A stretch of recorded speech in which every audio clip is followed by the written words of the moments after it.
So we all know that sport bikes are the superior motorcycles of the world. There is never and has never been a better cruiser than a sport bike.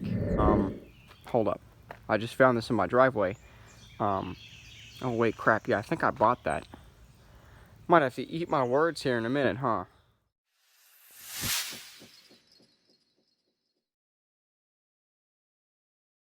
Alrighty, so my name's Motor Maniac, and today we're going to talk about the differences between sport bikes and cruisers. What's so fundamentally different, and which one should you be riding? To start off, I love both. I really want to keep the R6, but I don't think it's in my budget at the moment, unfortunately. So I'm probably going to end up selling it, which is, you know, it's a simple thing of life. You know, sometimes you just can't own two motorcycles. One day I will tell you this: I'm going to get another sport bike, but in the meantime, I'm going to keep the Harley.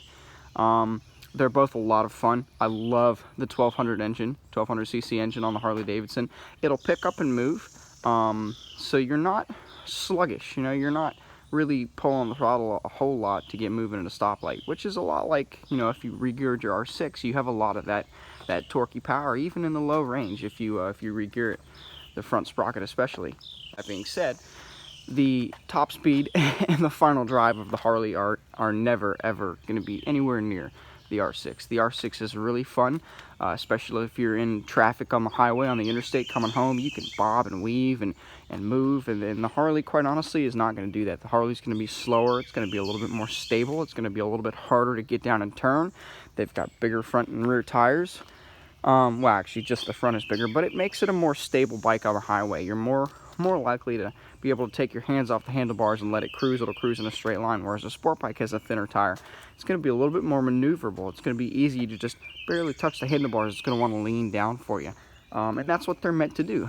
They're meant to bob and weave. They're racing bikes. They're meant to get down on a corner and lean so frickin' far you scrape the pegs. That's what this bike is meant to do. And sadly, it's not what this bike is meant to do. The Harley doesn't have its merits. I love this bike. I'm going to end up keeping it, and I'm probably, sadly, going to end up selling our Franken R6 over here. The Harley is a lot of fun. I love two-up riding on this. It's not the most comfortable thing, especially for a cruiser. You can put a passenger pillion. My girlfriend really loves that. She did not like two-up riding on the R6. Say this, the ergonomics. I'm about 5'5", and I'm kind of a smaller guy, but this bike, ergonomically, I love the forward controls. You know what? I actually feel a lot more comfortable than I do on my R6. The R6, it's very hard for me to flat foot. Pardon me, I'm only wearing slippers right now. But, you know, I find myself coming to stoplights and my foot is up like this, you know, off the ground. I'm barely tiptoeing the bike. I don't like that. I can come to a stop on this, and we'll just hop on real quick for you and pop this puppy up. And I'm flat-footing, and my knees are still bent. It's going to be very comfortable for you. It's going to be easy to flat foot. It's going to be very stable, a little bit harder to get down and turn. And your turning radius is nowhere near what you're going to have on the lovely R6. But the Harley 48 is a fantastic bike. You get about very similar mileage. I think I probably get about, depending on how I'm riding, 8 to 10 miles per gallon more on the R6, which is actually pretty impressive considering it's 10 years older. Obviously you got the peanut gas tank on the cruiser, but not all cruisers are going to have that. Typically, you're actually going to hold more gas in a cruiser than you would on a sport bike. Said, the ergonomics on the bike are much more comfortable than for me on a sport bike. Now, if you're a taller person, you're obviously going to be able to flat foot the R6, your sport bike, a little bit better. However, you still have this hunched over riding position. Now, a lot of people like that. I can't do it for very long. I'll be blatantly honest with you. I really just can't, you know. It's a lot of fun, and I really enjoy that tucked over, leaned feel. But at the same time, you know, I can only do that for about an hour and a half. After an hour and a half, my forearms start hurting because all my weight's on it.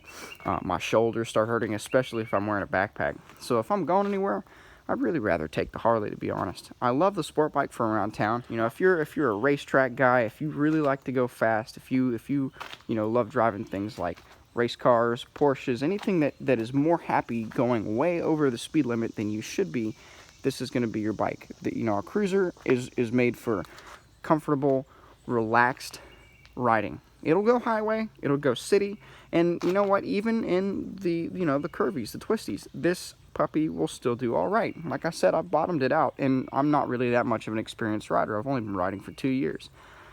And, you know, you're going to feel, especially if you go from a sport bike to a cruiser, you're going to feel much more accomplished, because the sport bike is a little bit harder to ride, especially if you're shorter, but it's also got much more room to learn.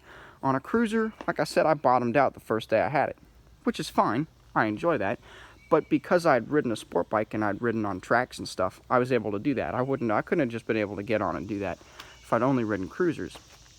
The sport bike will lean much further, so you're used to leaning much further. You're used to trying to have proper form and all that. And if you transfer that to a cruiser, you're going to do a little bit better, in my humble opinion. So if you're just starting out riding a motorcycle, what I'm trying to get at is, I think it would be beneficial to start on either a really small cruiser or a small sport bike. I would probably lean towards the sport bike, because there's much more room to learn. All right, you can turn as slow as you want. You can also turn as fast as you want. Not that that should always be done, but you can pretty much do whatever you want that bike to do. I remember when I was first learning, I had an instructor a couple of years ago. It was I had learned for a little while, I had a permit, and then I went and took an MSF course, because I had a bunch of friends who were like, you know, even though you have experience, you should still take the MSF course, which I think that you should do, because you learn a lot through the MSF course that you wouldn't learn on your own or even taking the test. They teach you stuff that, I mean, is so incredibly valuable. And so I went and I was at this MSF course, and this guy, you know, he says, look, these bikes, they'll get down and lean as far as you want them to go. They'll take a turn pretty much as fast as you ever want to do it. But you have to be willing to get down and lean that bike for the speed that you're going. And that's truth. That's absolutely 100% true. This bike is going to do that. The cruiser, not so much. Now, you know, a lot of people bash sport bikes or they bash cruisers, and honestly, I think a bike is a bike is a bike. Even, to be honest, you know, a lot of people hate this, but I even wave to mopeds. If you're on 2 wheels, you're on 2 wheels. That's my humble opinion, and you want to know what? Don't bash me for it, because honestly, I won't really care. My point is, you need to get what's really comfortable for you, what suits your riding style. So I have friends that ride sport bikes. I'll ride a Harley with them, to be honest. I'll ride a sport bike with them, whatever I feel like riding for the day. I love both. There really is no correct answer. You're going to get a little bit better mileage with a sport bike depending on how you ride it. If you're out there twisting the throttle, you know, like this all the time and doing wheelies and stoppies and stuff like that, you're not going to get any better mileage.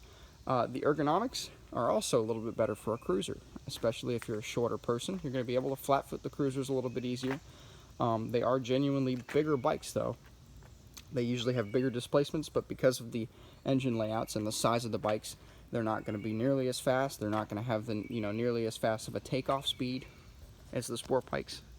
But your sport bikes are going to go faster, and they're going to be happier at higher RPMs and faster speeds. They're, especially your big bore sport bikes, like this is an R6, so it's a 600. This is very unhappy in the city. Before I re-geared it, I put a new sprocket on it. I'll show you that.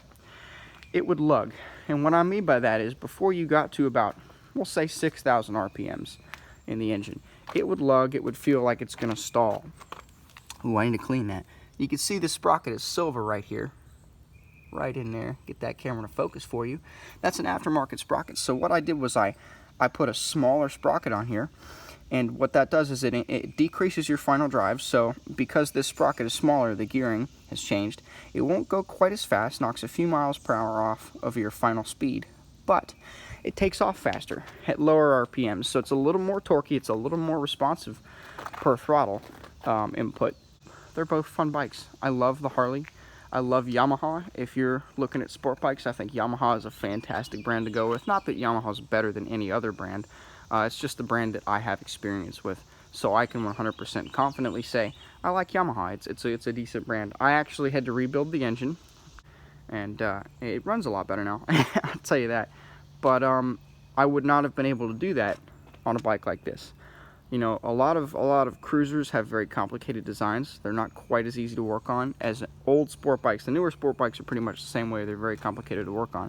However, the old sport bikes, especially your 2003 to about 2006 or 7 R6s, They're fantastic. They're easy to take apart. Yamaha sells, I mean, millions of aftermarket parts, just so freaking many. But Yamaha, I'll tell you what, when they built and designed the 2003 to 2005 R6 engine, they designed it so that you would never have to take it back to a shop if you didn't want to. So there's manuals for it.